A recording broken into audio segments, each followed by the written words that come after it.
and this is going to sound kind of dull, but it actually would have a significant effect on the quality of the film image, which is to use the digital projection systems for higher frame rates.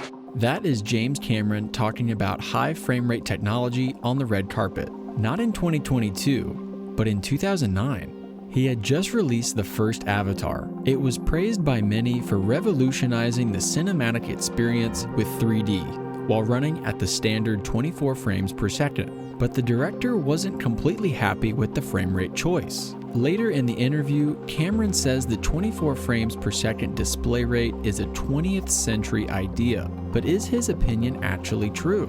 Well, yes. Historically, the industry standard in Hollywood has been to shoot a movie at 24 frames per second. That means for every second of footage, there are 24 still images that play in a sequence to make the images move. Hence the term movie. The standard came from the fact that movies used to be shot and projected exclusively on film before the introduction of digital cameras and projectors. However, in the early days of television, content was shot on video, which had a higher frame rate. Over the course of decades, that effect created a subconscious association between high frame rates and cheap television called the soap opera effect. Now, you don't have to be an expert to notice the difference between how General Hospital looked and how Gladiator looks. One was clearly made for television and one was made for the cinema. But those choices brought value to the medium that they were designed for. Take video games, for example.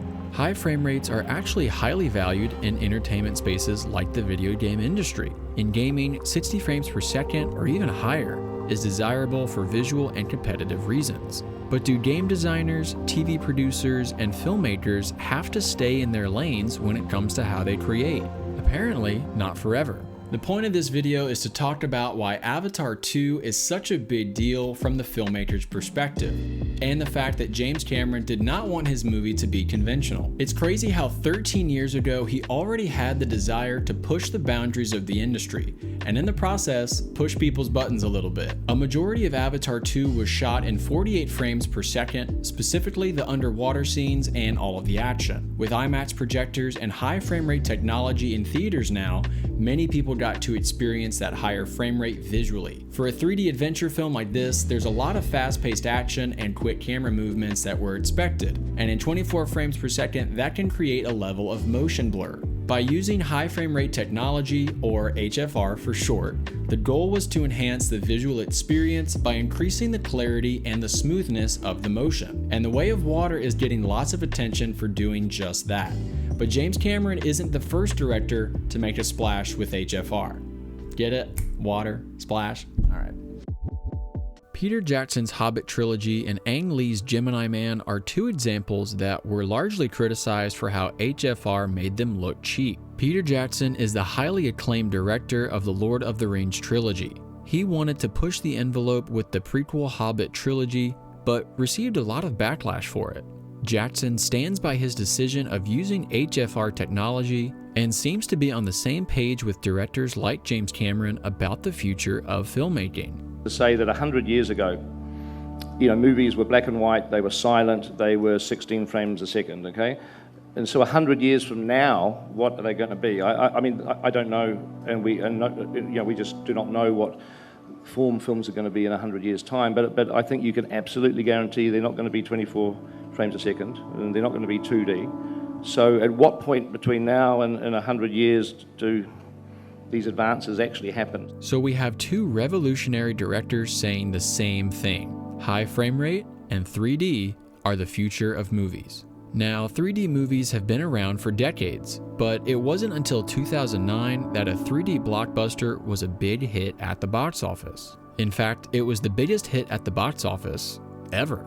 $2.9 billion. That's a lot of money. After the success of Avatar, 3D became really popular, mostly because audiences wanted more of that immersive visual experience. Avatar was actually shot using the industry standard, and to this day still looks incredible. So why take a different approach when you already have the recipe for success? Here's Cameron on the relationship between higher frame rates and 3D. 48 frames doesn't benefit a 2D movie very much, if at all. It's really about making a better experience in 3D, because sometimes the edge detection that our brains are trying to do to decode the parallax, I'm getting technical now, the rapid lateral displacement causes it to strobe, and it basically screws with our brains, right? So we wanted to get rid of that to make a better 3D experience, because people used to complain about 3D. Oh, I don't like 3D, it gives me a headache. Well, why?